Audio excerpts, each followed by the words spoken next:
मैं जन्मदिन आज कानपुरा में मनाने के लिए आया। अपने खेडूत भाइयों के भी लोग जन्मदिन मनाने जाते हैं विदेशों में, 5 स्टार होटलों में, इधर उधर, और मैं आया हूँ अपने भाई खेडूत भाइयों के गांव। ગુજરાતના માનનીય ગવર્નર શ્રી છેલ્લા કેટલાક વખતથી ગુજરાતના ગામડાઓમાં 2-4 મહત્ત્વના પ્રજાજીવનને લગતા, ખેડૂતોના જીવનને લગતા પ્રશ્નો લઈને રાત્રિ નિવાસ ગામડાઓમાં કરે છે. અને આમ તો ગવર્નર છે, પણ તેમ છતાંય એ હાડે ખેડૂત છે, શિક્ષક છે. એટલે લોકોની સુખાકારી કેમ વધે એ એમની, હું તો ઘણા વખતથી મારે ગુજરાત વિદ્યાપીઠના અમારા ચાન્સેલર છે, અમે ટ્રસ્ટી છીએ, તો વારંવાર જે વાત મને જે સમજો છું તે પ્રાકૃતિક જીવન, પ્રકૃતિને અનુકૂળ આવે એવું જીવન જીવવું. અને એમના કેટલાક મુદ્દાઓ ગામે ગામ બોલે છે. આજે આદિવાસીઓ સમજી શકે એ વાત. એમાં એ વાત હતી કે પહેલાં તમને ખબર નહીં હોય, પણ ભારત સરકારની એક યોજના છે, એમાં જે 2% ઓછું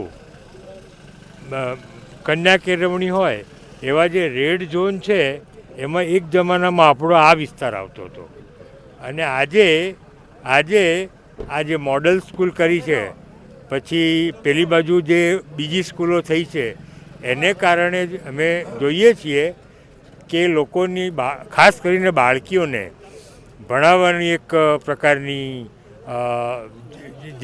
એક ઉત્સાહ વધ્યો છે. પણ બીજું જે છે મહત્ત્વનું કે બાળકોને ભણાવો એ એમનું મુખ્ય ફોકસ છે. બીજી વાત, ગાય પાળો. ગાય એટલામાં, અને પોતાના પ્રયોગો, પોતે ગુરુકુલમાં 4000 દીકરીઓનું ગુરુકુલ ચલાવે છે. 34 વર્ષ સુધી આચાર્ય રહ્યા છે ત્યાંના. અને ખેતી અને પશુપાલન એ એમના એકદમ જીવન રસ રહ્યા છે. એટલે એ આ લોકોને એમ સમજાવવા માગે છે કે તમે ગાયો વધારે રાખો એના કરતાં ઓછી ગાયમાં પણ તમે અમુક પ્રકારનું એની જાળવણી કરો, અમુક પ્રકારની એનું એ પ્રજનન વ્યવસ્થા કરો, તો તમારી ગાય 4 ગણું આપી શકે. અને એ આ લોકો એવું માને છે, જે પ્રાકૃતિક ખેતી કરવાવાળા, કે એક ગાયથી તમે તમારું આખું જીવન સરસ રીતે જીવી શકો.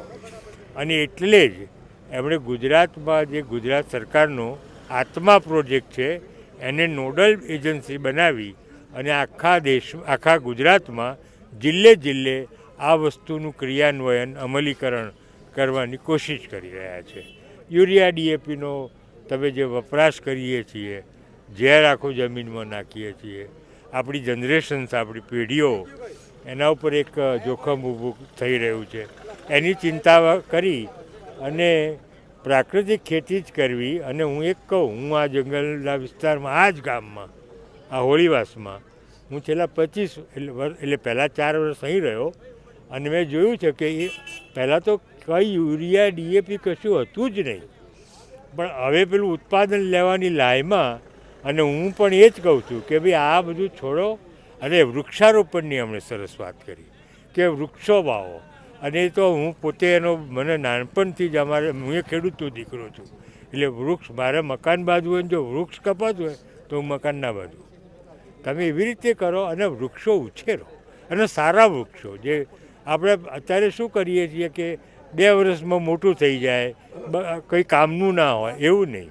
ફળાઉ ઝાડ છે, છાંયડો આપતા ઝાડ છે, એવું છે ને. અત્યારે સરકારનો પણ આ આદિવાસી વિસ્તારોમાં મેં જોયું છે, જંગલ ખાતાવાળા આપણને રોપા સરસ આપે છે, બહુ જ સરસ. અમે તો આ વખતે 1000 રોપા લીધા, વચ્ચે મેં 15000 રોપ્યા હતા. આ વખતે સીડ બોલ આખા ડુંગરાઓમાં મારા વિદ્યાર્થીઓ દ્વારા સીડ બોલ બનાવીને બનાસ ડેરીએ પણ આપ્યા, અને બીજા ONGC તરફથી એમને મળ્યા હતા. એટલે આ બધા બોખરામાં મેં આ કરી વ્યસન મુક્તિની અને સ્વચ્છતાની. કારણ કે એ પણ એમને બહુ જ પ્રિય વિષય છે, સ્વચ્છતા. ખાસ તો વ્યસન મુક્તિ તો આપણે બધા પણ સમજી શકીએ છીએ. એ કેક ના કે આપણે આના વ્યસન કરનારાને ખબર છે કે પોટકી પીએ તો શરીર બગડે, પણ આ વસ્તુ આવા એક પવિત્ર માણસના મોઢાથી સાંભળવા મળે એટલે આપણને એમ થાય કે ના ભાઈ આ માણસ સાચું કહે છે, લાવો છોડી દઈએ એમ. મેં અહીંયા પહેલાં હું સ્વામી સત્યમિત્રાનંદજીને બોલાવી અને 10,000 આદિવાસીઓના સંમેલનો કરતો હતો.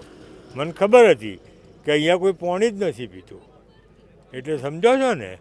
એટલે અને હું 100 અવતાર લઈને આદિવાસીઓને સમજાવું તો ન સમજે. મેં કહું કોઈક બાવશીના હાથે કોઈ માળા પહેરાવી દઉં તો આદિવાસીઓમાં એક સરસ છે કે બાવશીનો વસન ન તોડાય.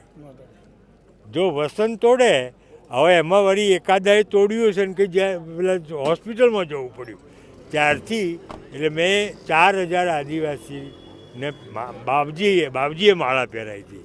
પાક્કો વસન લીધો હતો, પાક્કો વસન કે પછી એ વાળ